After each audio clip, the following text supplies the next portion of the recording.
Hi hello మేము కెనడాకి వచ్చిన కొత్తలో అయితే అందరు చెప్పిన విషయం ఏంటి అంటే కనుక ఇది ఎంత కోల్డ్ కంట్రీ అయినా మనం రెగ్యులర్గా జ్యూసెస్ అయితే తీసుకోవాలి. అప్పుడే మనకి బాడీకి కావాల్సిన న్యూట్రిషన్ వాల్యూస్ అయితే అందుతాయని చెప్పారు.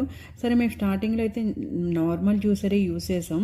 కానీ అందరు చెప్పింది ఏంటంటే అది యూస్ చేయడం వల్ల మనకి వెజిటేబుల్స్ కానీ ఫ్రూట్స్ కానీ క్రష్ అయిపోయి అందులో ఉన్న న్యూట్రిషన్ వాల్యూస్ అన్నీ పోతాయన్నారు. ఇలాంటి జ్యూసర్ యూజ్ చేయాలి అంటే సరే చూద్దాం కదా అనేసి మేము ఈ జ్యూసర్ అయితే తీసుకున్నాం. ఇది యూజ్ చేసిన తర్వాత నాకు ఫస్ట్ స్టార్టింగ్ అంత నమ్మకం అయితే కుదరలేదు, కానీ ఇది చేసిన తర్వాత అయితే సూపర్బ్గా ఉంది. ఎంత ఫ్రెష్ జ్యూస్ వస్తుందంటే చక్కగా మనం అందులో వెజిటేబుల్స్ కానీ ఫ్రూట్స్ కానీ వేయగానే అది ఫిల్టర్ చేసి చక్కగా ఒక దాంట్లోనేమో జ్యూసు, ఒక దాంట్లోనేమో అవి క్రష్ చేసి అన్నీ ఇచ్చేస్తుంది.